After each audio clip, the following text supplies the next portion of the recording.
Noël, c'est le 25 décembre et ce n'est toujours pas facile de trouver des idées pour les cadeaux des enfants. Si le porte-monnaie des Congolais souffre du contexte économique, bon nombre des parents ont tendance à préserver le budget alloué aux cadeaux de Noël de leur progéniture. Entre jouer à la mode et petites combines pour dépenser malin, qui est la particularité du jouet à cette période, le point de vue de quelques parents à ce sujet.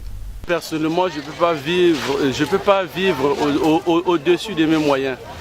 Je dois me conformer à la réalité actuelle. Les jouets, peu importe le moment ou bien peu importe la période, on peut en avoir acheté, faire un cadeau.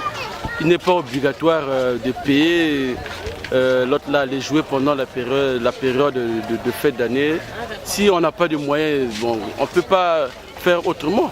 On est obligé de se contenter de ce qu'on a, c'est-à-dire vivre par rapport à ce qu'on a, au lieu de faire certaines choses qui vont parfois créer des problèmes inutiles dans nos foyers.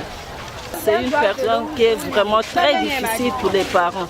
On a d'abord les fournitures scolaires à acheter, après on arrive aux jouets, après ce sont des problèmes sanitaires qu'il faut voir. Donc la période de décembre pour les parents, c'est une période qui est très difficile. C'est maintenant une obligation pour nous les parents parce que la période de décembre, tout Congolais, que ce soit Congolais ou bien occidentalement, on sait que cette période, c'est significatif. Ça nous montre que la liaison qui lie les parents et les enfants, c'est une grande liaison.